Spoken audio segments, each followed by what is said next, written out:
Perkenalkan, nama saya Rahmat Hidayat. Saya guru pendidikan agama Islam di SD Negeri Jatilungga 1, Kecamatan Prengapus, sekaligus mahasiswa PPG Dalzab 2 UIN Raden Mas Said Surakarta. Pada hari ini saya akan praktek uji kinerja di SD Negeri Jatilungga 1. Sekian perkenalan dari saya. Assalamualaikum warahmatullahi wabarakatuh.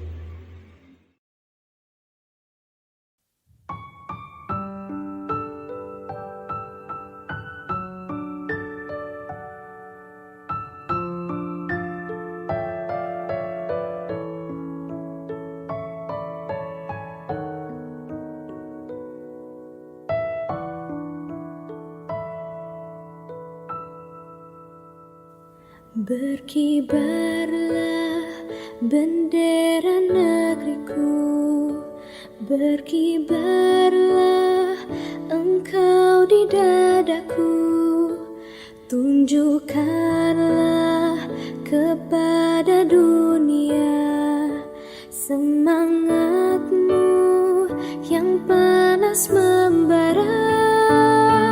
Daku ingin jiwa raga ini selaraskan keanggunan. Daku ingin jemariku ini menuliskan karismamu. Berkibarlah bendera negeriku, berkibar di luas nuansamu, tunjukkanlah kepada dunia ramah tamah budi bahasamu. Daku ingin kepal tangan ini menunaikan kewajiban putra bangsa yang mengemban cita hidup dalam kesatuan.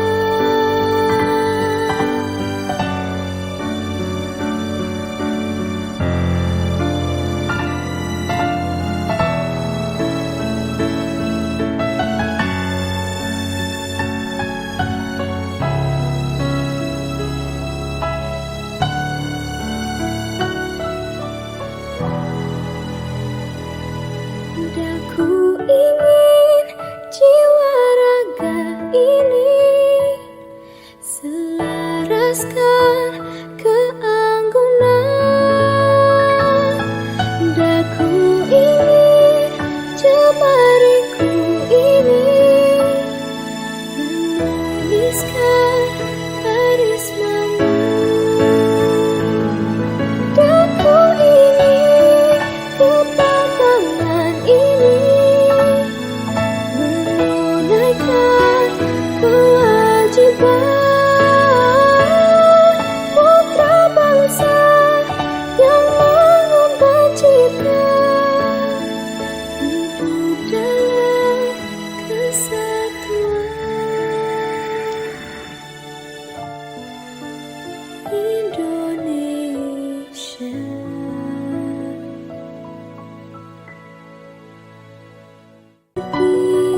Luas nuansamu, tunjukkanlah kepada dunia ramah tamah budi bahasamu. Daku ingin kepal tangan ini menunaikan kewajiban putra bangsa yang mengemban cita hidup dalam kesatuan.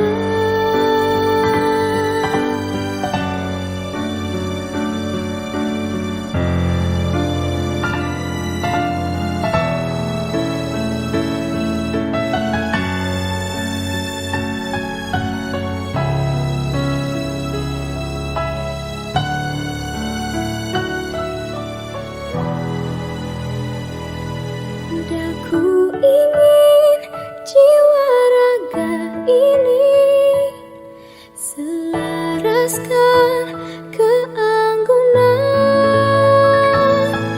Daku ingin jemariku ini menuliskan karismamu.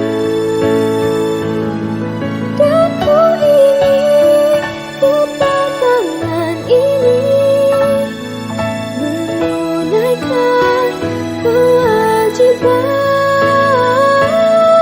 putra bangsa yang mengemban cita, hidup dalam kesatuan Indonesia. Assalamualaikum warahmatullahi wabarakatuh. Apa kabar hari ini anak-anak? Alhamdulillah. Ya, untuk memulai pelajaran pada pagi hari ini, marilah kita berdoa dulu. Doa terlebih dahulu. Berdoa. Mulai. Bismillahirrahmanirrahim.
Hari ini anak-anak.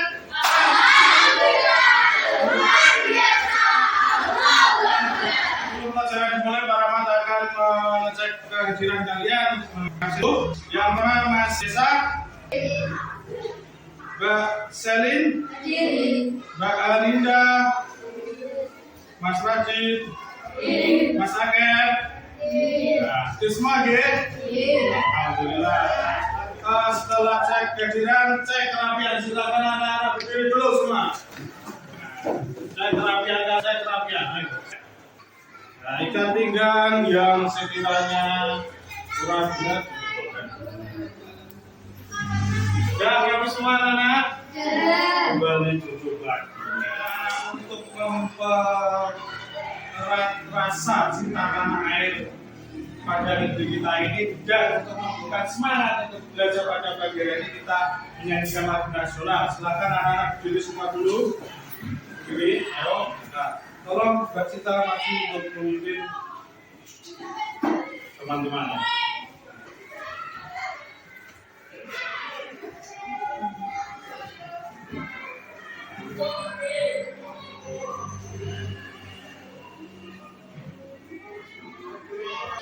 Garuda Pancasila, aku mendukungmu. Patriot proklamasi, sedia berkorban untukmu. Pancasila dasar negara, rakyat adil makmur sentosa, diberi bersatu. Ayo maju, maju, ayo maju, maju, ayo maju, maju. Oke, terima kasih anak-anak. Duduk kembali.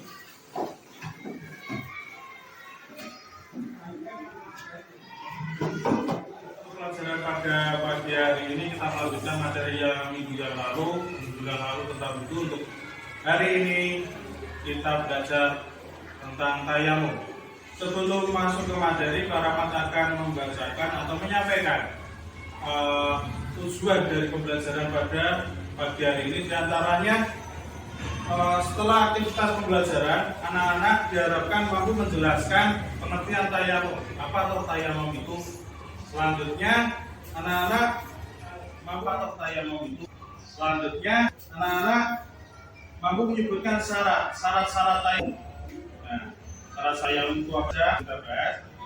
Selanjutnya, anak-anak mampu menyebutkan hal-hal yang membatalkan tayamum. Nah, dan setelah kalian nanti berdiskusi, anak-anak bisa mampu mengevaluasi tata cara tayamum yang baik. Nah, kita memasuki materinya yaitu tayamum. Apa itu tayamum? Anak-anak ingin tahu. Tayamum adalah cara bersuci sebagai pengganti wudhu. Apabila kita mau sholat, sudah waktu sholat, kok kita tidak menemukan untuk berwudhu, maka tayamum dilakukan dengan cara-cara ketentuan yang nanti ada. Dan silahkan perhatikan video berikut. Bismillahirrahmanirrahim. Assalamualaikum warahmatullahi wabarakatuh. Selamat pagi anak-anak. Bagaimana kabar kalian hari ini? Tentunya dalam keadaan sehat, ya. Semoga dalam keadaan sehat, sehingga bisa menerima materi yang akan para mat atau mengikuti materi yang akan para mat sampaikan pada kali ini. Materi kali ini diantaranya itu bersih itu sehat.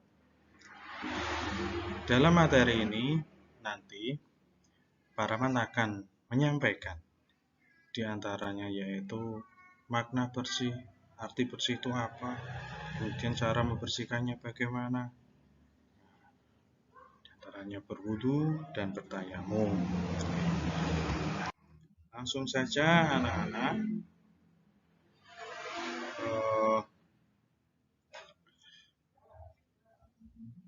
Yang pertama yaitu mengenal arti bersih dan sehat.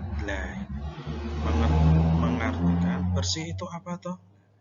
Bersih artinya bebas dari kotoran atau najis. Selanjutnya suci artinya bebas dari najis atau hadas. Di antaranya hadas nanti para menjelaskan ada dua macam. Ada dua macam. Yaitu hadas besar dan hadas kecil. Nah ini mengenal hadas kecil dan hadas besar. Di antara hadas kecil yang dinamakan hadas kecil itu buang air seni atau pipis. Karena kalau pipis berarti itu berhadas kecil. Atau lagi membuang air tinja yaitu BAB. Di belakang. Dan buang angin. Nah, buang angin di sini yang dimaksud yaitu kentut yang menyebabkan batal wudu. Cara menghilangkannya bagaimana anak-anak? Dengan cara menghilangkannya dicuci dengan air bersih, semua najis atau kotoran itu dibersihkan, lalu kita melakukan wudu. Selanjutnya hadas besar. Hadas besar di sini itu karena dua ya. Mimpi basah bagi laki-laki, bagi anak laki-laki, dan haid bagi anak perempuan. Cara menghilangkannya atau menghilangkan hadas besar dengan cara mandi besar atau mandi atau tayamum jika tidak ada air. Jika tidak ada air kita melakukan tayamum, ya. Nah ini cara mensucikan hadas kecil dan hadas besar. Hadas kecil dengan cara mensucikannya, itu cara mensucikan hadas kecil dicuci dengan air bersih. Pada saat pipis, buang air kecil itu bagi laki-laki dibersihkan dulu. Bersihkan dulu, baru kita melakukan wudhu. Contoh yang lain, buang angin atau kentut. Itu cara mensucikannya dengan cara kita melakukan wudhu. Terus hadas besar. Hadas besar bagi laki-laki yang mimpi basah, cara mensucikannya kita melakukan mandi. Kita mandi. Setelah mandi, kita bagi perempuan yaitu haid, bagi perempuan yaitu haid atau menstruasi. Anak-anak di kelas 4 ini pastinya ada salah satu teman kita yang sudah menstruasi. Cara mensucikannya bagaimana? Kita mandi besar, setelah itu wudhu. Tapi mandi di sini haidnya atau menstruasinya harus selesai terlebih dahulu. Kalau belum selesai, terus kita mandi, terus melakukan ibadah, contohnya sholat, tentunya tidak boleh karena belum selesai masa menstruasinya. Selanjutnya, contohnya melahirkan bagi perempuan. Ini bagi orang tua anak-anak yang baru saja melahirkan, adik kalian, yaitu cara mensucikannya dengan mandi besar, terus dengan berwudu. Selanjutnya, ini tata cara berwudu kita bahas pada kali ini. Memulai wudu dengan membaca basmalah sambil membasuh telapak tangan. Bismillah dulu gini. Seperti contoh di gambar. Misal ada debu atau apa, kita bersihkan dulu sambil baca basmalah. Nah, ini termasuk dalam sunnah wudu, sunnah dalam berwudu, mencuci tangan dulu atau membersihkan kotoran yang masih melekat di kuku, misal. Nah, itu boleh didahulukan. Ini masih termasuk dalam sunnah wudu. Terus, ini yang penting dalam wudu ini. Anak-anak harus perhatikan ini rukun-rukun dalam wudu. Yang pertama, berniat dilakukan saat membasuh muka. Niat kita wudu sambil membasuh, kedua dilakukan saat membasuh muka. Membasuh seluruh wajah sebanyak 3 kali dan menyela-nyela jenggot. Seperti di gambar, para mencontohkan mengambil air terus diusapkan di misal ada jenggot, menyela-nyela jenggot. Kebetulan ini para amat sudah bersih, tidak ada jenggot. Kemudian membasuh tangan dimulai dari bagian tangan kanan terlebih dahulu. Ingat, membasuh di bagian tangan kanan terlebih dahulu di anak-anak. Baru kemudian kalau sudah membasuh bagian kanan, baru ke bagian yang kiri. Selanjutnya mengusap bagian ke kepala yang nomor 4 itu. Seperti dicontoh di gambar di layar itu yang basuh. Bukan contoh misal Pak. Contoh Paraman mengambil air terus di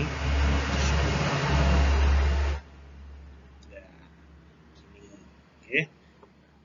Terus membasuh kedua kaki 3 kali, 3 mata kaki. Membasuh kedua kaki 3 kali. Nah, di sini juga seperti membasuhnya seperti di bagian tangan, dilakukan kaki kanan terlebih dahulu, kemudian baru kaki kiri. Terus yang Selanjutnya tertib. Nah, ini yang dimaksud tertib dari sini bagaimana anak-anak? Yang dimaksudkan tertib ini mulai dari berniat, membasuh wajah, tangan, mengusap ke bagian kepala, selanjutnya mata kaki itu harus surut. Tidak boleh dibolak-balik. Misal sehabis niat mengusap ke bagian kepala, terus kaki baru tangan, nah itu tidak boleh. Harus tertib, harus urut. Harus urut. Nah, terus di antara sunnah-sunnah dalam wudhu apa saja? Nah, itu. 1. Bersiwak sebelum berwudhu. Bersiwak itu apa? Nah, bersiwak itu sama saja kita menggosok gigi dulu. Misal membersihkan sisa-sisa makanan yang menempel di sela-sela gigi kita. Terus membasuh 2 telapak tangan sebanyak 3 kali. Nah, sudah para Rahmat sampaikan tadi di awal, membasuh kedua telapak tangan ini, nah, kayak gini ya. Itu termasuk dalam sunnah wudhu.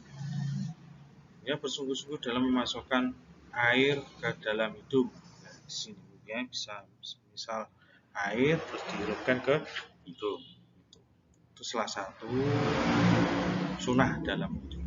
Kecuali bagi yang berpuasa, kalau takut puasanya batal, tidak dilakukan, tidak apa-apa. Nah, mendahulukan anggota wudhu yang kanan. Nah, kita seperti para Rahmat sampaikan di awal tadi, dilakukan dengan dimulai bagian tubuh bagian kanan terlebih dahulu, setelah selesai baru yang kiri. Mengulangi setiap basuhan 2 kali atau 3 kali. Salah satu sunnah itu mengulangi 2 kali 3 kali. Yang pasti harus dibasuh. Terus menyela-nyela antara jari jemari tangan dan kaki. Misal kaki kan seperti ini ya. Anggap saja ini kaki. Lah di sela-sela ininya jari-jari kaki itu dibersihkan terlebih dahulu. Nah, itu salah.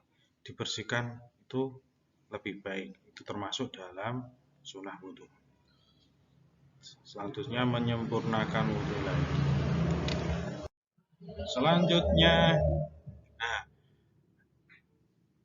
hal-hal yang membatalkan wudhu, di antaranya sesuatu yang keluar dari kedua jalan, kemaluan depan maupun ke belakang. Itu di antaranya tadi pipis, terus buang air besar ataupun kentut. Itu wudhunya jadi batal. Selanjutnya tidur tidak dalam keadaan duduk, tidurnya sembarangan.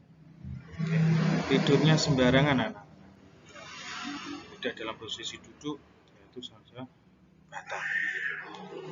Selanjutnya hilangnya akal sebab mabuk atau sakit, wudhunya batal. Mabuk dalam kendaraan atau naik bis atau apa, itu wudhunya jadi batal.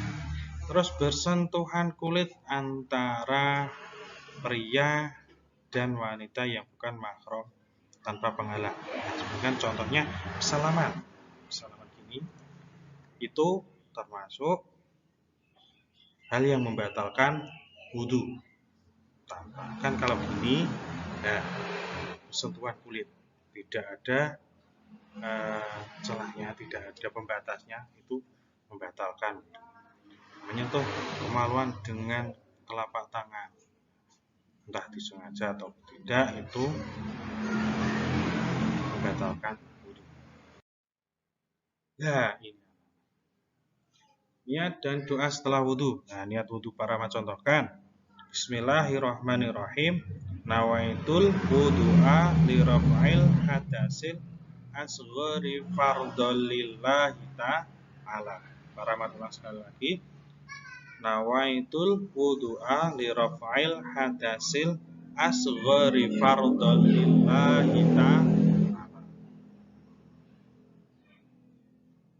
anak-anak tirukan sambil membaca.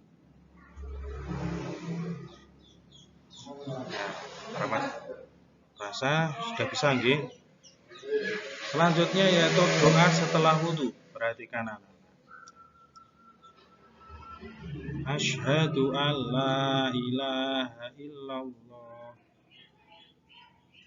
wahdahu la syarikalah wa asyhadu anna Muhammadan abduhu wa rasuluh. Allahumma ij'alni minat tawwabina waj'alni minal mutatahhirin. Ya, maaf itu mungkin slide-nya foto. Rahmatullah sekali lagi. Asyhadu an la ilaha illallah wahdahu la syarikalah wa asyhadu anna Muhammadan abduhu wa rasuluh. Allahumma ij'alni minat tawwabina waj'alni minal mutatahhirin. Silakan anak-anak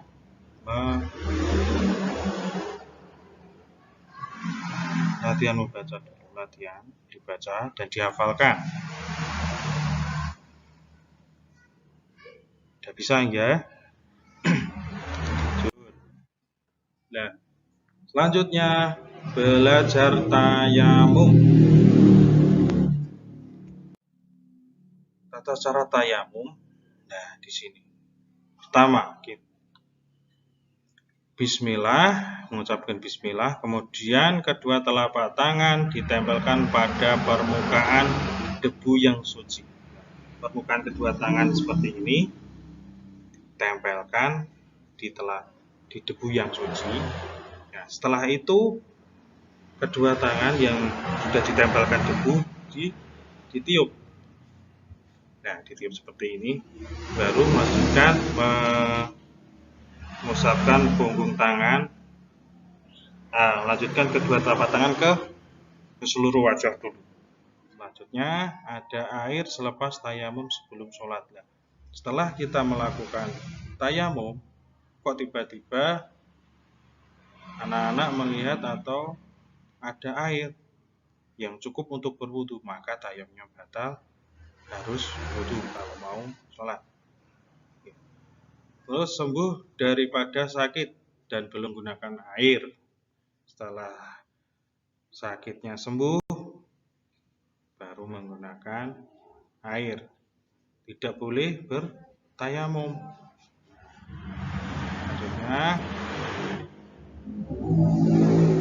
murtad, keluar dari Islam. Oke.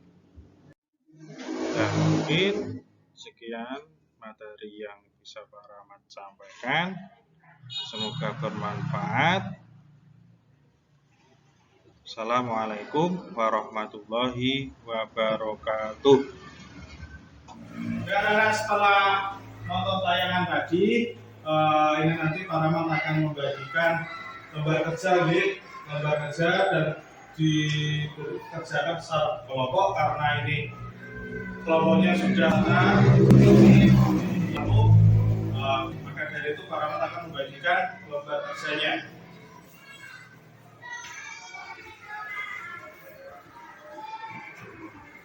Ini lah, berkelompok sekarang berkelompok kan?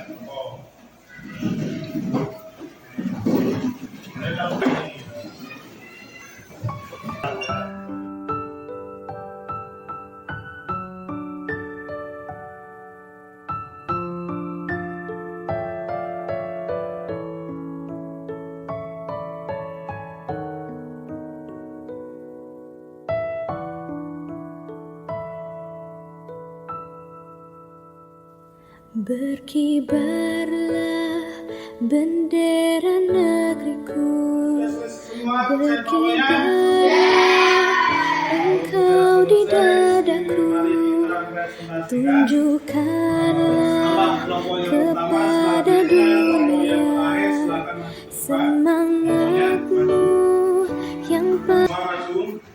Banyak nanti dibantu, jelaskan, presentasikan.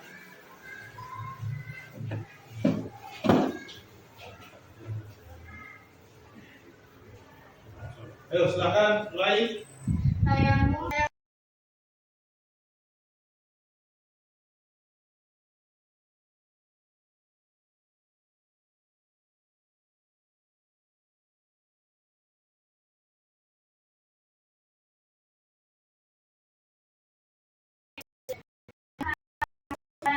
adalah bersuci dengan menggunakan buku suci untuk menghilangkan hadas kecil dan hadas besar karena ada sebab yang membolehkannya. Tayamum disyariatkan pada tahun ke-6 Hijriah sebagai keringanan.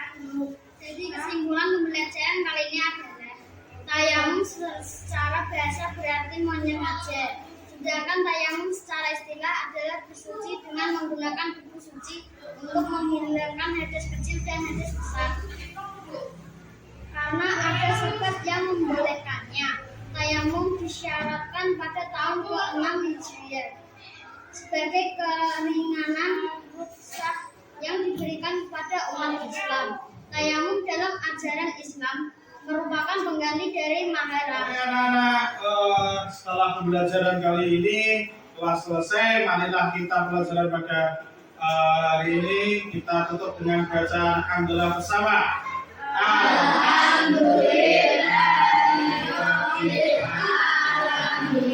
Dan dari para hamba apabila ada banyak salah, kekurangan, mohon dimaafkan. Al-afu minkum ihdinas siratal mustaqim. Wassalamualaikum warahmatullahi wabarakatuh. Waalaikumsalam warahmatullahi wabarakatuh.